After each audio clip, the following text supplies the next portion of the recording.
Welcome to Forgotten History. Lights low, volume gentle. We're about to step into another century, another life. Thank you for being here.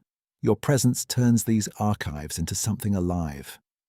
Subscribe if you'd like to walk through history with us again, and leave a word below. What drew you to this story tonight? Did Emperor Nero really watch Rome burn, singing as the city collapsed into flame? Or has one of history's most famous stories survived not because it is true, but because it was too powerful to forget? Few stories from ancient history are repeated as often as this one. Rome is on fire. Smoke fills the night. And somewhere above the chaos, the Emperor Nero performs while his capital burns. It is vivid, cruel, easy to remember, but the more closely we look, the less certain the story becomes. The famous line that Nero fiddled while Rome burned cannot be literally true. The violin did not yet exist in the 1st century. Even the older version that he sang of Troy as flames consumed Rome comes to us through hostile traditions and later retellings.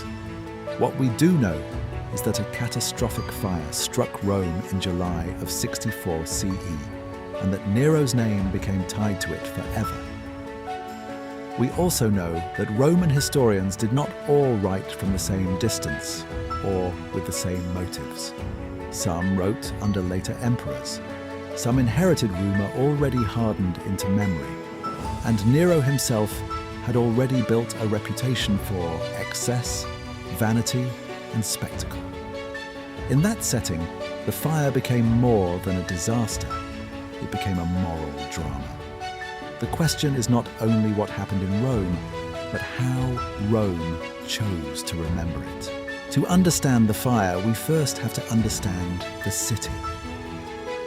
Imperial Rome was enormous, crowded, noisy, and dangerously flammable. Many neighborhoods were packed with multi-story apartment blocks built close together along twisting streets. Shops stored oil, wood, cloth, and other fuel for daily life. Cooking fires burned constantly. Warehouses and market districts concentrated goods in dense spaces. In summer heat, with wind moving through corridors of timber and brick, a single spark could become a citywide catastrophe. This was not unusual in the ancient world. Large urban fires were a recurring hazard, but Rome was the political heart of an empire, and so any disaster there carried a larger meaning. By 64 CE, Nero had ruled for about a decade. He had become emperor in 54 CE after the death of Claudius. His reign had begun with promise, but his image was already darkening. Ancient authors describe a ruler drawn to performance, luxury, and personal display. Whether every charge against him was fair is another matter. What matters for our story is that when the fire came, it struck a city already vulnerable to both physical disaster and political suspicion. According to the ancient historian Tacitus, the fire began in the area of the Circus Maximus in July of 64 CE. This was a highly active zone, surrounded by shops and packed structures where combustible materials were easily found. Once the flames took hold, they moved quickly. Wind drove them forward, narrow lanes trapped residents. Confusion made control difficult. Tacitus describes people rushing in panic, some fleeing, some searching for family, some frozen by fear. The fire burned for days before it was brought under control. Then, after a pause, new outbreaks caused further destruction. In the end, much of the city was damaged or destroyed. Ancient Rome was divided into 14 districts, and only a few escaped serious harm. Temples, homes, businesses, and monuments vanished together. This was not a single dramatic moment, but a prolonged urban collapse. And in such moments, rumor travels almost as fast as flame. When people cannot see the whole event, they begin to explain it. Some blame chance, some blame enemies, some blame power. It is in that atmosphere, thick with smoke and uncertainty, that the accusation against Nero begins to appear. One of the strongest arguments against the simplest version of the legend is also one of the oldest. Tacitus reports that Nero was not in Rome when the fire began. He was at Antium, a coastal town some distance away. On hearing of the disaster, Tacitus says, Nero returned to the city. That detail does not prove Nero innocent of every possible suspicion, but it does challenge the image of an emperor calmly observing the first outbreak from a palace balcony. Tacitus also records that Nero opened parts of his gardens and public buildings to shelter those who had lost their homes. Temporary structures were arranged for refugees. Grain supplies were brought in, and steps were taken to ease the food crisis that followed displacement and destruction. These are not the actions usually remembered in the popular legend. They suggest a ruler responding, at least in some practical ways, to an emergency. Yet, relief measures did not erase public anger. In a traumatized city, practical help can coexist with deep mistrust. People may accept shelter from a ruler and still suspect his motives. Nero's response then became part of a larger puzzle. Competent action after the fact, but shadowed by a reputation that made darker explanations feel believable. Tacitus is careful in a way that later tradition often is not. He says that rumors spread accusing Nero of ordering the fire, but he does not claim to possess direct proof that Nero started it. That distinction matters. It places us in the realm of suspicion, not certainty. Why did the rumor grow so quickly? Partly because disasters invite explanation, partly because emperors were always near the center of political imagination. But there was another reason. Nero had long been associated with theatrical self-display. He sang, he performed, he cultivated an image that many elite Romans found undignified or even dangerous. In such a climate, stories about dramatic behavior during the fire were easy to believe. If a ruler was already seen as vain and artistic in the worst possible sense, then a tale of him singing while the city burned fit the character his enemies recognized. Later authors like Suetonius and Cassius Dio would present Nero in a more openly hostile light, repeating or amplifying scenes of performance amid catastrophe. These accounts are important, but they were written later, after Nero's death, when his reputation had already hardened. The story may preserve some memory. It may also preserve a political caricature powerful enough to outlive the event itself. The image of Nero performing during the fire deserves careful treatment. The best-known version today says he fiddled while Rome burned. That phrase is memorable, but it is an anachronism. No fiddle existed in Nero's world. The older story is that he sang about the fall of Troy, drawing a poetic parallel between ancient destruction and the flames in Rome. It is possible that this image arose from Nero's known love of musical performance. It is also possible that it was shaped by literary symbolism. Troy was the great burned city of epic memory. To imagine Nero singing of Troy while Rome burned was to turn him into the opposite of a protector. It transformed a political crisis into a scene of tragic decadence. But again, our evidence is not simple. Tacitus treats such reports cautiously. Later writers present them more boldly. Modern historians usually regard the scene as uncertain, and often as part of a larger hostile tradition rather than a firmly established fact. This does not make Nero admirable. It simply reminds us that memorable stories can become historical shorthand long before they become historical proof. The more dramatic the image, the more carefully it must be handled. After the flames came planning. Nero's government began an ambitious rebuilding effort that changed the physical shape of Rome.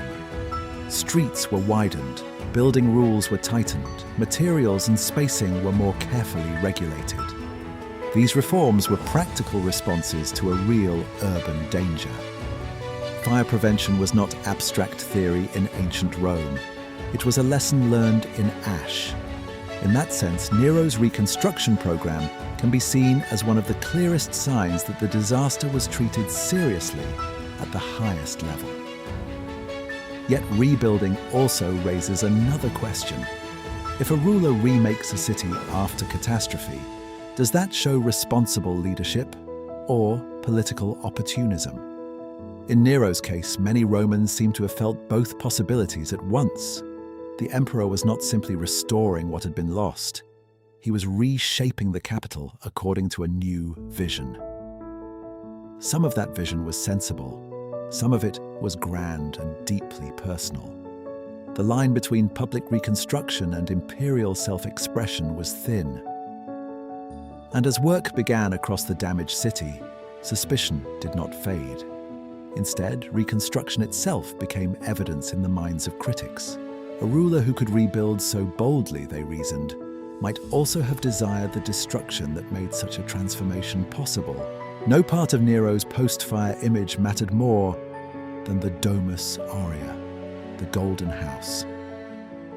This vast palace complex spread across a large part of central Rome and included lavish halls, gardens, and artificial landscapes. Its sheer scale helped define Nero in the historical imagination. Even if the fire was accidental, the palace made it look as if the emperor had profited from ruin. Land cleared by destruction now became the setting for imperial luxury. That visual fact was politically disastrous. The Domus Aurea did not prove Nero had ordered the fire, but it gave the rumor a home. It offered a material answer to the question of motive. Why would an emperor destroy part of his own capital? To build this, some people concluded. Whether fair or not, the palace turned suspicion into architecture. It made private grandeur visible where public trauma still lingered. Modern historians are cautious here. Benefit after a disaster is not the same as causing it. Rulers throughout history have rebuilt cities and inserted themselves into the new design. But with Nero, every marble wall and painted ceiling seemed to confirm what many already wanted to believe. The palace became not just a residence, but an argument against him carved into the city itself. Tacitus preserves one of the darkest consequences of the fire. As rumors against Nero persisted, he reports that Christians were blamed and subjected to brutal punishment. This passage is among the earliest surviving non-Christian references to Christians in Roman historical writing. It matters not only for the history of Rome, but for the history of memory itself. If Nero could not silence suspicion directly, he could redirect public anger. Scapegoats have often appeared after disaster, especially when a community is desperate for explanation. Christians in Rome were a small and mistrusted group, making them vulnerable targets. Tacitus does not hide his own distance from them, yet even he suggests that the punishments inspired pity because they seemed cruel beyond measure. This part of the story is much firmer than the tale of Nero singing. It comes from one of our strongest sources and fits a familiar political pattern. Whether the persecution was a fully calculated strategy or an opportunistic response, its effect was clear. The search for a culprit moved away from the emperor and toward a marginalized minority. In that sense, the Great Fire was not only an urban disaster, it was also a test of power, narrative, and the human need to assign blame. Nero died in 68 CE after losing political support.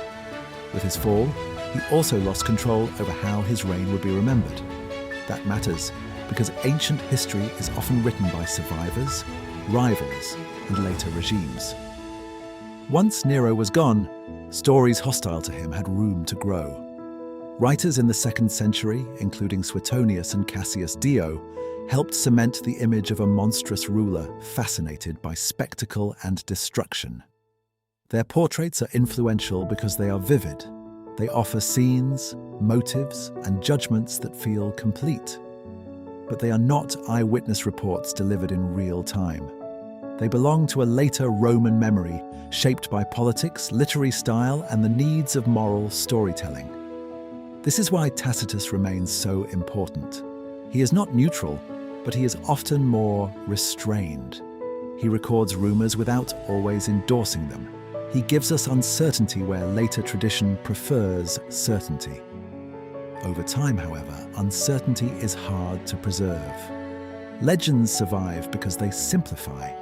They turn a dense historical event into a single, unforgettable image. And so the real fire that destroyed neighborhoods, displaced thousands, and reshaped Rome gradually fused with a symbolic fire, the one that burned Nero's name into infamy. So what is the truth about Nero and the Great Fire of Rome? The most careful answer is also the least dramatic. A catastrophic fire did break out in July of 64 CE, likely in a highly vulnerable part of the city. Nero was reportedly at Antium when it began, then returned and organized relief. Rumors accused him of starting the fire, but our strongest ancient source does not provide proof that he did. The famous image of him fiddling is impossible in literal terms, and the older version of him singing remains uncertain. What is firmly established is that Nero rebuilt Rome, introduced new building measures, began the vast Domus Aurea, and blamed Christians as suspicion mounted around him. Modern historians generally judge the claim that Nero deliberately burned Rome as unproven. In a dense, ancient city, accidental fire is entirely plausible. Yet the legend endures because it expresses something Romans and later generations believed about Nero's character. It is less a courtroom verdict than a moral portrait. And that may be the final lesson. History is not only the record of events, it is also the record of what people needed those events to mean. Between fact and legend, Nero still stands in the smoke.